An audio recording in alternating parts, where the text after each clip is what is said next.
if the gas price multiplies by a factor of 6 in the matter of 1 year. It is simply suicide. People say Europe has shot itself in the foot. No, it shot itself in the head. Ukraine is a fiction. Bosnia is a fiction. Kosovo is a fiction. COVID is a fiction. You don't have to believe me. You can read Thierry's excellent book if you haven't done so already. The European Union is a fiction.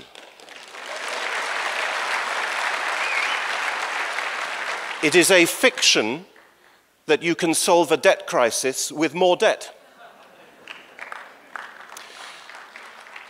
Everywhere you look, in the major policy decisions that have been taken by all Western governments over the last 2 decades, you find fiction.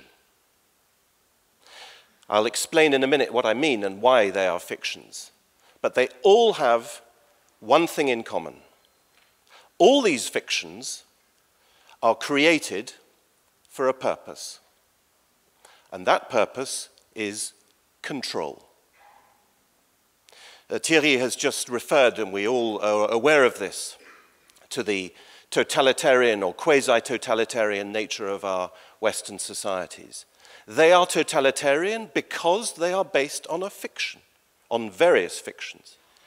And if those fictions were to be questioned, as they occasionally are, then the control for which they are the pretext would disappear. And that's why there is so much censorship and so much control. That's why one of the first sanctions announced after the Ukraine war started was, of course, the closing down of RT and Sputnik in Europe.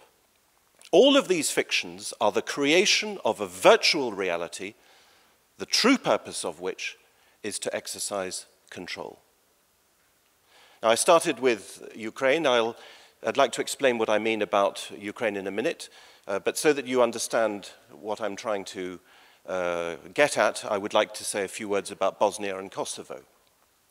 Bosnia and Kosovo, which, as you all remember, are territories over which NATO fought wars in 1995 for Bosnia and in 1999 for Kosovo, those 2 territories are fictions. Why do I say they're fictions? They are fictions because they purport, in the case of both of them, to be independent states. Kosovo, as you know, declared independence in 2008. Bosnia was given its constitution in 1995. But if you read the constitution of Kosovo and the Declaration of Independence of 2008, you will see that Kosovo declares itself to be subject to a whole range of international organizations, and above all to the international civilian representative. In other words, the international governor, who is in fact responsible for the government of Kosovo. So the Declaration of Independence of Kosovo is in fact a declaration of dependence on NATO and on the European Union and on the other organizations which in fact run that territory.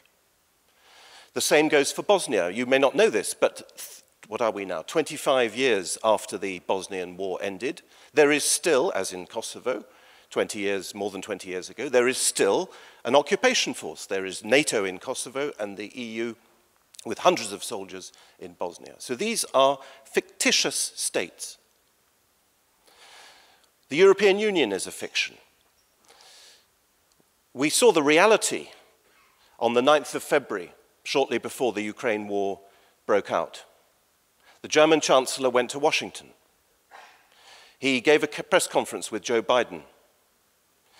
And Joe Biden said, if Russia invades Ukraine, it's the end of Nord Stream 2. Joe Biden said, we will put an end to it. We will put an end to it. He said it in front of the German Chancellor, and the German Chancellor said nothing. In other words, the energy policy of Germany and therefore, of many other European countries, because the plan with Nord Stream 2 was to import gas into Germany and for Germany to become a hub, I imagine, for countries like the Netherlands. The energy policy of Germany, which is a bilateral issue between Germany and Russia, is decided by the United States of America. So the European Union, of which we have been told for 20 years that it has a flag and a currency and a president and a foreign minister and so on, is in reality under the control of the United States of America. Fiction, control.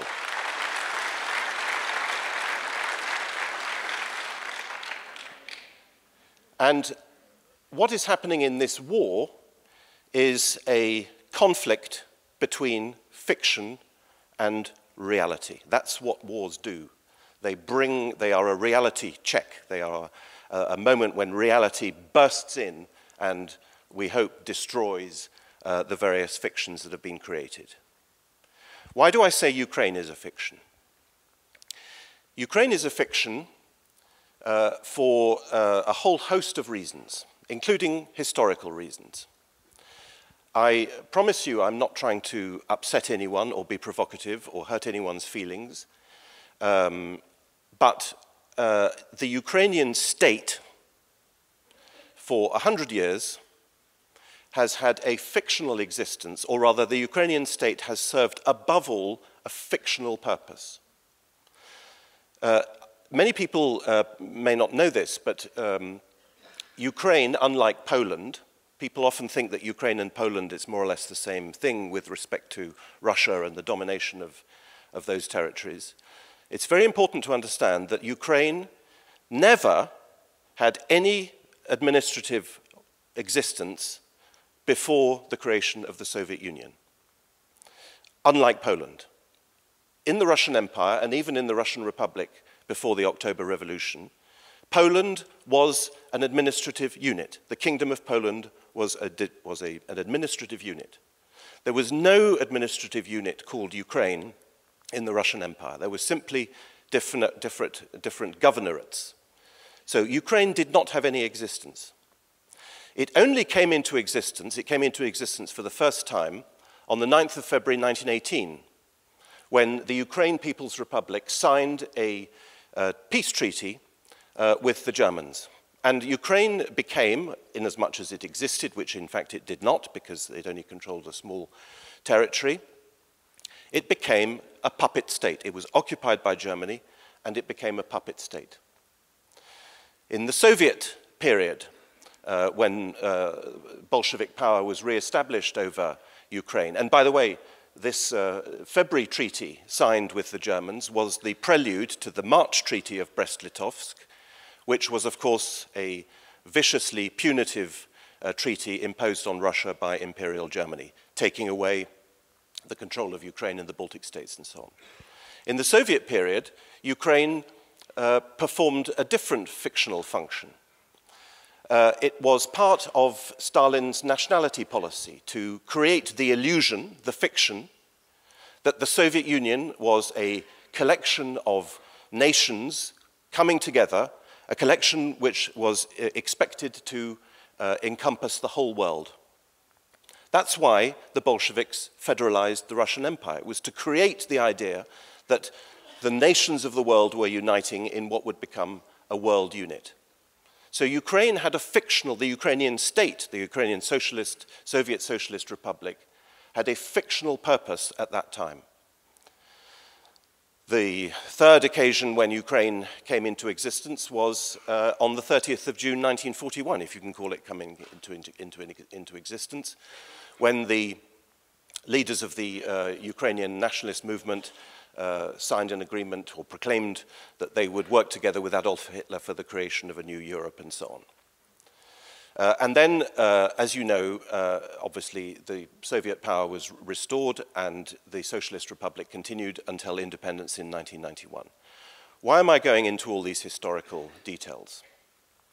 It is not, I'm certainly not intending to deny, I do not deny, that there are people who consider themselves to be Ukrainians and not Russians. There is in particular a territory which was incorporated into Ukraine in 1945, which had never been Russian, at least not for centuries.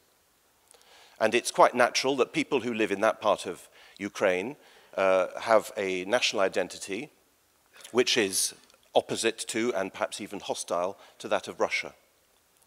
But the whole point about Ukraine is that there is no single national identity. To be Ukrainian means one thing in Lvov and the opposite in Kharkov. Ukraine, in that sense, is very similar to Ireland, or Cyprus, or Bosnia, for that matter. To be Irish means one thing in Belfast and something else in Dublin. Everybody knows that. All right? So the notion, of course there is, yes, I don't deny there is a Ukrainian nation, but unfortunately there is no agreement between the inhabitants of Ukraine on what that nation exactly is, and above all on what its relationship should be to Russia. Now I mention all these historical things not to justify the war, because the Russian Federation has lived for 30 years now with an independent Ukraine. It's not the existence or non-existence of a national identity in Ukraine which justifies the intervention. I mention it instead to ask you to concentrate on this notion of fictionality or fiction hiding the reality of control. Because what is the reality of Ukraine? The reality of Ukraine is, or was before the war, and since August 2021, that all members of the judiciary in Ukraine are selected with the participation of foreign judges, British, American, Germans, and so on. There is no country in the world, there is no sovereign country in the world whose judges are appointed by foreigners. It is proof, if you like, of the fictional nature of Ukrainian independence or sovereignty. Ukraine is not sovereign. Ukraine, if it can't even appoint its own judges, but instead has to get judicial appointments validated by Britons and Americans and Germans, that is not an independent country. Another reality is that in November, Ukraine signed a military partnership with the United States of America, which has been the framework for the payment of billions and billions of dollars in military hardware going into Ukraine for the purpose of regaining its territorial integrity, in other words, getting the Russians out of Crimea and out of the Donbass, and this is on the State Department website, in ensuring NATO interoperability. In other words, the purpose of the military agreement signed in November last year was to bring Ukraine into NATO de facto, but not, of course, de jure, to ensure NATO interoperability. Same thing goes for the military agreement signed with the British in June 2021. That is the reality of this state. It is a state which is being armed and which is controlled by external powers, Britain and America in particular, but of course the European Union as well. And it's obviously in that context that the current war broke out. Now, one of the remarkable things about this war is, of course, that it is being fought in a completely hybrid way by the West. The West is, as we know, imposing sanctions, of course, arming Ukraine as well, but above all, the principal method is sanctions. And this use of sanctions, this use of, as it were, soft power, or at least economic power, is a wonderful illustration of this Western obsession of creating virtual reality. But as we all know, and as Thierry has just said, these sanctions are having a catastrophic effect on our own economies. Russia is doing fine. The cafes are full, everyone's perfectly happy. There'll be a few difficulties, I'm sure, here and there. Can't fly to Moscow anymore and that kind of stuff. But Russia is fine. Meanwhile, the gas price in Europe was 35 euros per megawatt this time last year on the Rotterdam exchange. It's now 180 euros per megawatt. It was 35, it's now 180. It has multiplied by a factor of 6. How can our economies survive such a shock, which comes immediately after the terrible shock inflicted by the COVID restrictions? We are already drowning in debt. We are already in an extremely weak situation. How is it possible to contemplate an economy, which of course, like all economies, is based on energy? The economy is nothing but energy plus work. All right? How is it possible to contemplate a already fragile situation where the debt is, where, as I say, we are drowning in debt in our respective countries, if the gas price multiplies by a factor of 6 in the matter of 1 year?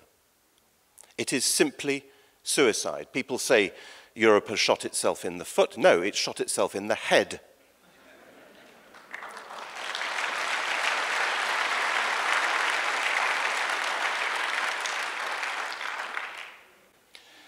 So this war is going to make some very uncomfortable realities become apparent very soon.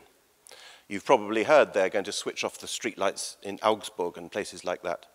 We are literally dealing with an unprecedented situation,